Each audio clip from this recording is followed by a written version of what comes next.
बिस्मिल्लाहिर्रहमानिर्रहीम। अस्सलाम वालेकुम डियर स्टूडेंट्स, डेटाबेस सिस्टम के लेक्चर नंबर 11 के साथ हाजिर हैं। आज का जो हमारा एजेंडा है टॉपिक का वो है लॉजिकल डेटाबेस डिज़ाइन। इससे पहले हमने कंसेप्चुअल डेटाबेस डिज़ाइन को बड़ी डिटेल के साथ डिस्कस कर दिया, जिसमें हमने ईआरडी और डीएफडी के बारे में और फिर ईआरडी के अंदर जो मुख्तलिफ कंपोनेंट्स थे उनको डिस्कस कर दिया। अब हम रिलेशनल डेटा मॉडल की तरफ आते हैं। जो हमारे पास इसकी टू मेजर स्ट्रेंथ है वो ये है कि बड़ा सिंपल है, और दूसरा ये है कि ये स्ट्रॉन्ग मैथमेटिकल फाउंडेशन रखता है। ये जो मैथमेटिकल रूल्स है मुख्तलिफ़ किस्म के, वो हम इस रिलेशनल मॉडल के ऊपर इस्तेमाल कर सकते हैं। एक बात यहाँ पर थोड़ी सी मैं आप लोगों के साथ डिस्कस कर सकूँ, एक दो लफ्ज़ है जिस पे ज़्यादातर स्टूडेंट कंफ्यूज हो जाते। एक रिलेशनशिप है और एक रिलेशन है। बाज़ स्टूडेंट से आप पूछते हो तो वो कहते हैं दोनों सेम है। नहीं, दोनों डिफरेंस है। Relationship basically is association between two entities, और जो रिलेशनशिप है ये जो हम टेबल पढ़ते हैं ना, combination of rows and column, this is called relation. तो ये रिलेशन है। और रिलेशनशिप क्या है? दो एंटिटीज़ के दरमियान जो एसोसिएशन है उसको रिलेशनशिप कहा जाता है। सबसे पहले हम रिलेशनल डेटा मॉडल की तरफ आते हैं। रिलेशनल डेटा मॉडल जो था इसको 1970 में डॉक्टर E.F. कोड ने प्रपोज़ किया था, और उसके बाद फिर IBM ने इस पे काम किया। बिफ़ोर रिलेशनल डेटा मॉडल हमारे पास दो मुख्तलिफ मॉडल इस्तेमाल होते थे, जिसको हायरार्किकल मॉडल और नेटवर्क मॉडल कहा जाता था। हायरार्किकल मॉडल में ये होता था जिसमें वन टू मैनी, या फॉर एग्जांपल पेरेंट चाइल्ड का जो रिलेशनशिप होता था, जिसमें चाइल्ड का एक ही पेरेंट होता था। इस किस्म का एक मॉडल था जिसको हायरार्किकल मॉडल कहा जाता था। नेटवर्क मॉडल में ये होता था कि इसमें वन चाइल्ड के मैनी पेरेंट्स होते थे। इस किस्म का एक मॉडल था। तो ये रिलेशनल मॉडल से पहले हमारे पास जो दो मुख्तलिफ मॉडल इस्तेमाल होते थे वो हायरार्किकल मॉडल और नेटवर्क मॉडल होता था। जो रिलेशनल डेटा मॉडल है ये सबसे पहले जो DBMS रिलेशनल डेटा मॉडल पे बनाई गई थी वो सिस्टम R के लिए थी, और जो दूसरा DBMS था वो उन दिनों में बनाया गया था और उसका नाम एंग्रेस था। तो पहले जो DBMS था वो R और एंग्रेस के नाम से था। DBMS बनाए गए थे रिलेशनल डेटा मॉडल के लिए। जो बेसिक्स है रिलेशनल डेटा मॉडल के, उसमें पहली बात यह है कि ये हम external, conceptual and some extent physical schema के लिए इस्तेमाल करते हैं। हम 3 लेवल आर्किटेक्चर हम पढ़ चुके तो उसके लिए जो रिलेशनल डेटा मॉडल है मेनली हम एक्सटर्नल और कंसेप्चुअल के लिए, और बाज़ औक़ात हम इसको एक्सटेंड कर देते हैं फिजिकल स्कीमा के लिए भी हम इसको इस्तेमाल करते हैं। Separation of conceptual and physical levels makes manipulation much easier contrary to previous data models. यानी जो हमारे पास प्रीवियस डेटा मॉडल इस्तेमाल होती थी उसमें कंसेप्चुअल और जो फिज़िकल लेवल थे उनको जब हम जुदा करते थे तो बड़ा मुश्किल होता था। यहाँ पर बड़ी आसानी के साथ हम इनको जुदा कर देते, सेपरेट कर देते, और उनकी वजह से जो मैनिपुलेशन, जो मुख्तलिफ़ किस्म की ऑपरेशन हम इस पर परफॉर्म करते बड़ी आसानी के साथ कर सकते हैं। रिलेशनल डेटा मॉडल जो है अभी हमने पढ़ लिया, इसके लिए इस्तेमाल होता है। जो बेसिक स्ट्रक्चर है ये हमारे पास RDM, ये रिलेशन का एक बेसिक स्ट्रक्चर है। रिलेशन का मतलब टेबल है। इसमें एंटिटीज़ और रिलेशनशिप को मॉडल किया जाता है टेबल्स की शक्ल में। जो हम वहाँ पर एंटिटीज़ पढ़ते हैं ना, एंटिटी स्टूडेंट है, एंटिटी फैकल्टी है, एंटिटी ये चीज़ है, फिर इन एंटिटीज़ के कुछ एट्रीब्यूट्स होते हैं। यहाँ पर हम इसको टेबल की फॉर्म में रिप्रेजेंट करते हैं। यानी जो टेबल होता है ये रिप्रेजेंट करता है एंटिटीज़ को, और फिर जो टेबल में हम कॉलम लेते हैं ये कॉलम जो है ये एट्रीब्यूट्स को रिप्रेजेंट करते हैं। मिसाल के तौर पर वहाँ पर हम स्टूडेंट एंटिटी लेते थे और एट्रीब्यूट्स होता था student ID, student name, student father name, student address. यहाँ पर टेबल का नाम होगा स्टूडेंट, ये एंटिटी को रिप्रेजेंट करेगा, और जो आपने वहाँ पर एट्रीब्यूट्स लिए थे यहाँ पर एक कॉलम में लिखोगे student ID, student name, student address, student father name, ये चीज़ें यहाँ पर लिख सकोगे। तो रिलेशनल डेटा मॉडल के अंदर हम ये इस्तेमाल करते हैं। रिलेशन जो है फिज़िकली हम टेबल के तौर पर रिप्रेजेंट करते हैं। टेबल जो है ये 2 डायमेंशनल रिप्रेजेंटेशन ऑफ रिलेशन होता है जिसमें रोज़ और कॉलम्स होते हैं। जो कॉलम्स होते हैं ये एट्रीब्यूट्स को रिप्रेजेंट करता है और जो रोज होते हैं वो रिकॉर्ड्स को रिप्रेजेंट करता है। यानी जो कॉलम्स है, मिसाल के तौर पर स्टूडेंट आईडी, स्टूडेंट नेम, ये एट्रीब्यूट्स ये कॉलम्स में हम लिखते हैं। फिर स्टूडेंट के आईडी के नीचे हम लिखते हैं कि यार फॉर एग्जांपल CS 2001, 2002, 2003, 2004, ये जो है रो में लिखते हैं और रो रिकॉर्ड को रिप्रेजेंट करता है। Row, records and tuples, all these are terms are use interchangeably. Row, record और टपल ये मुख्तलिफ अल्फाज है जो हम इस्तेमाल करते हैं। रो को रिकॉर्ड भी कहा जाता है, टपल्स। लेकिन जो रिलेशनल डेटा मॉडल है, अगर आपसे कोई टपल्स के बारे में पूछे तो टपल इज़ रो, यानी रो को टपल कहा जाता है, जो कि हम बाज़ औक़ात इसको रिकॉर्ड कहते हैं, बाज़ औक़ात रो कहते हैं और बाज़ औक़ात इसको टपल्स कहते हैं। अच्छा, इसके अलावा कुछ प्रॉपर्टीज़ है, ये प्रॉपर्टीज़ आप लोगों ने याद रखनी होगी। रिलेशनल डेटा मॉडल के अंदर टेबल की कुछ प्रॉपर्टीज़ होनी चाहिए। Number 1, each cell of table contains atomic या सिंगल वैल्यू, यानी आप किसी भी सेल क्या combination of row and column है, यहाँ पर कोई वैल्यू लिखते हो तो ये एटॉमिक वैल्यू होनी चाहिए। एटॉमिक का मतलब है सिंगल वैल्यू होनी चाहिए। इस तरह ना हो कि आप फॉर एग्जांपल CS 2001 और 2002 दोनों साथ लिखें, नहीं, यहाँ पर सिंगल वैल्यू लिखोगे CS 2002, या यहाँ पर लिखोगे अली, या यहाँ पर लिख लोगे पेशावर, तो यहाँ पर जो रो होगी यहाँ पर टेबल के अंदर ये प्रॉपर्टी ये बता रही है कि सिंगल वैल्यू होगी। Each column has a distinct name, the name of the attribute it represents. दूसरी बात यह है कि हर कॉलम का नाम अलग अलग होना चाहिए। इस तरह ना हो कि आप एक से ज़्यादा कॉलम को सेम नेम दे दें। मिसाल के तौर पर स्टूडेंट नेम है तो आप दूसरी जगह भी स्टूडेंट नेम लिख लें, नहीं, आपने इस रिपीटिशन को ख़त्म करना है। यहाँ पर आपने हर कॉलम को अलग अलग नाम देना होगा।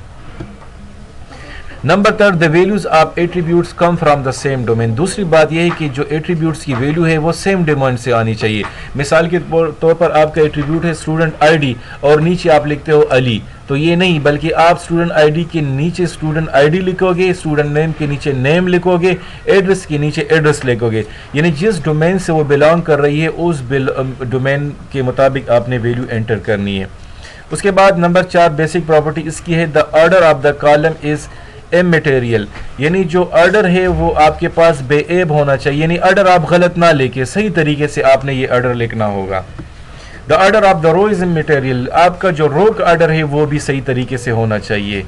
Each row tuple record is distinct, आपका हर रो या टपल या रिकॉर्ड ये एक दूसरे से मुख्तलिफ होना चाहिए। इस तरह हो कि आप रिपीटिशन कर दे, एक रो के अंदर आपने एक रिकॉर्ड लिखा हुआ है, किसी दूसरे रो के अंदर भी आपने वो चीज़ लिखी हो, आपने जो सेम रो है रिकॉर्ड आपने यहाँ पर रिपीट नहीं करना।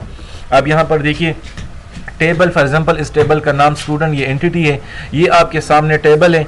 आप देख सकते हो इसमें से जो student ID, student name, class name, date of birth और सेक्स है, ये एट्रीब्यूट्स हैं। और नीचे आपको जो टपल्स में नज़र आ रही है रिकॉर्ड्स है, ये रोज़ है। आप यहाँ पर देख सकते हो कि हर सेल के अंदर सिंगल वैल्यू पड़ी हुई है। आप यहाँ पर देख सकते हो किसी भी रो का रिकॉर्ड सेम नहीं है। आप यहाँ पर देख सकते हो किसी भी कॉलम का नाम रिपीट नहीं हुआ है। तो ये कुछ प्रॉपर्टीज़ है जिसका आप लोगों ने ख्याल रखना होगा। रिलेशनल डेटा मॉडल की कुछ कंपोनेंट्स हैं जिसके बारे में हम पहले डिटेल के साथ पढ़ चुके हैं, उसमें कुछ बाद में भी पढ़ेंगे। स्ट्रक्चर की बात हमने की थी, तो रिलेशनल डेटा मॉडल में सबसे पहले स्ट्रक्चर कौन सा यूज़ करते हैं, हम यहाँ पर रिलेशन या टेबल इस्तेमाल करते, both are same. Manipulation language हम यहाँ पर इस्तेमाल करेंगे इंशाल्लाह। आखिर में फिर मैं आप लोगों को SQL कराऊंगा। और इंटीग्रिटी कंस्ट्रेंट यहाँ पर 2 मैंने लिखी, इंशाल्लाह 3 इंटीग्रिटी कंस्ट्रेंट है जो मैं आप लोगों के साथ डिस्कस करूँगा।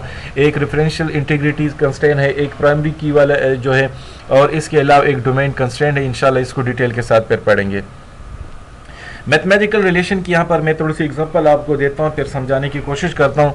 फॉर एग्जांपल मेरे पास 2 सेट है, एक का नाम A है और एक का B है, और उसके अंदर वैल्यूज़ है। A के अंदर वैल्यू X और Y है और B के अंदर 2, 6, 4 और 6 है। अगर मैं कार्टेशियन प्रोडक्ट मालूम करना चाहता हूँ तो A और B को मैं मल्टीप्लाई करूँगा। आप देख सकते हो X की 2 के साथ पेयर बन गया, 4 के साथ और 6 के साथ। इसी तरीके का Y का 2, 4 और 6 के साथ कार्टेशियन के बाद ये बन गया। ये जो हमारे पास रिलेशन है ये सबसेट होता है प्रोडक्ट का। मिसाल के तौर पर मैं इनको 2 सबसेट्स में डिवाइड करता हूँ। एक को मैंने R1 का नाम दिया, एक को मैंने R2 यानी रिलेशन 1 और रिलेशन 2 का नाम दे दिया। मैथमेटिकल रिलेशन जो होती है, the same notion of conditional product and relation can be applied to more than two sets. यानी जो हमने यहाँ पर अभी जो इस्तेमाल की है नोशन यहाँ पर दो टेबल के लिए, तो ज़रूरी नहीं है कि दो के लिए आप ये करोगे, बल्कि हर जितने भी नंबर्स होंगे सिर्फ आपने उनकी एट्रीब्यूट्स की तादाद को बढ़ानी है। इन केस ऑफ 3 सेट्स, अगर आपके पास 3 सेट है तो फिर आप जो पेयर्स बनाओगे वो 3 ट्रिपलेट्स का होगा। यहाँ पर हम एक रियल वर्ल्ड एग्जांपल की तरफ जाते हैं। यहाँ पर मेरे पास 2 सेट्स है, एक नेम है और एक एज है। नेम में आप देख सकते हो अली, सना, अहमद, सारा, और एज मैंने 15, 16, 17 एंड अप टू 25 दिया हुआ है। अब यहाँ देखिए कार्टेशियन प्रोडक्ट में नेम और एज का निकाल रहा हूँ। So name multiply by age, so Ali 15, Sana 15, Ahmed 15, Sara 15, Ahmad 25, सारा 25, इस तरीके से जा रहा है। सही है। तो यहाँ पर मैंने उसको एक क्लास के अंदर लिखा है अली 18, सना 17। यहाँ पर आप इसकी मल्टीपल सबसेट्स बना सकते हो। अब मैं डेटाबेस रिलेशन, ये तो आपको एक मैथमेटिकल एग्जांपल दिया, हम रिलेशन की तरफ आते हैं डेटाबेस की। फॉर एग्जांपल मैं कहता हूँ कि A1 A2 up to AN ये हमारे पास कुछ एट्रीब्यूट्स हैं, और D1 D2 up to DN ये हमारे पास उनके डोमेन है। यानी A1 के नीचे D1, A2 के नीचे D2, ये डोमेन, इस डोमेन में हम डेटा को लेंगे। A relation schema relates certain attributes with their domain in context of relations। मिसाल के तौर पे यहाँ पर देखिए मेरे पास एक रिलेशन है, यहाँ पर मैंने A1 फुल कॉलन D1 यानी एट्रीब्यूट इस डोमेन का, A2 इस एट्रीब्यूट का ये डोमेन इस तरह लिखा है। मिसाल के तौर पर स्टूडेंट मेरे पास है तो स्टूडेंट ID, तो उसके डोमेन में यहाँ फॉर एग्जांपल मैंने नंबर फॉर एग्जांपल लिखना चाहिए। स्टूडेंट नेम है, टेक्स्ट लिख दिया मैंने। स्टूडेंट एड्रेस है, टेक्स्ट लिख दिया। डेट ऑफ बर्थ है, यहाँ पर डेट लिख दिया। तो ये इस तरह भी मैं लिख सकता हूँ कि student ID, student name, student address, date of birth, इस तरीके से मैं इसको रिप्रेजेंट कर सकता हूँ। According to this schema, we can have a relation instance of this schema. For example, student है तो student ID is S001, student name Ali है, student address लाहौर है, date of birth 12/12/76 है। इस तरीके से दूसरा स्टूडेंट जो है S003 है, स्टूडेंट नेम A है, अब्दुलरहमान है, सॉरी, एड्रेस रावलपिंडी है, डेट ऑफ बर्थ 2/12/77 है। अब देखिए ये जो मैंने 3 डेटा यहाँ पर एंटर किया, आप देखिए यहाँ पर मैं इसको टेबल की फॉर्म में इस तरह रिप्रेजेंट कर सकता हूँ। जो एट्रीब्यूट्स है उनके नाम लिखूंगा, student ID, student name, student address, date of birth, और इसी तरीके से जो रिकॉर्ड यहाँ पर मैंने पेयर्स की शक्ल में बनाया था, इसी के नीचे इस रिकॉर्ड को मैं रिप्रेजेंट करूंगा। अच्छा, डेटाबेस और मैथ्स रिलेशन क्या है? Properties of database relations are similar to those of mathematical relation except, एक बात याद रखिए, दोनों की जो प्रॉपर्टीज है सेम है, लेकिन एक याद रखिए कि order of column in mathematical relation does matter. लेकिन जो ऑर्डर ऑफ कॉलम्स है मैथमेटिकल में, वहां पर ये मैटर करता है। मिसाल के तौर पर आप 4 डिवाइड बाई 10 कर रहे हो तो इसका रिजल्ट अलग होगा, 10 डिवाइड 4 कर रहे तो इसका रिजल्ट अलग होगा। तो यहाँ पर जो प्रॉपर्टीज है वो बिल्कुल मैथमेटिकल रिलेशन की तरह प्रॉपर्टीज इसकी भी है। अच्छा, ये डिग्रिटी और कार्डिनलिटी का क्या मतलब है? एक तो वहां पर हमने डिग्रिटी कार्डिनलिटी पढ़ा था, एक यहाँ पर रिलेशन के अंदर हम पढ़ रहे हैं। The number of rose in a relation is it's cardinality and the number of column it's is degree. यानी आपके पास नंबर ऑफ रो यानी नंबर ऑफ रिकॉर्ड या नंबर ऑफ कॉलम कितने हैं, सॉरी नंबर ऑफ टपल्स कितने हैं, जितने फॉर एग्जांपल 5 है, 6 है, 7 है, 10 है, 50 है, 100 है, तो उसकी कार्डिनलिटी ये हो जाएगी। अब आपके पास नंबर ऑफ कॉलम कितने हैं उस रिलेशन के अंदर, यानी नंबर ऑफ एट्रीब्यूट्स कितने हैं, वो आपके पास उसकी डिग्री हो जाएगी। मिसाल के तौर पर मेरे पास एक टेबल है, उसमें student ID, student name, student father name, address, qualification, 5 column है। इसका मतलब है कि इस रिलेशन की डिग्री 5 है।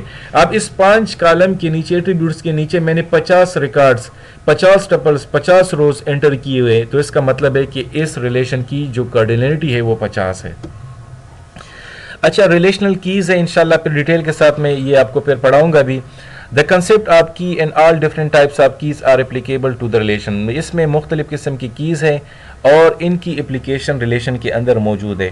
मिसाल के तौर पर मैं आपको फॉरेन की के बारे में बताता हूँ। फॉरेन की आपके पास एक ऐसा एट्रीब्यूट है जो कि हम 2 टेबल के दरमियान अगर रिलेशन क्रिएट करना चाहते हैं तो हमें फॉरेन की ज़रूरत होगी।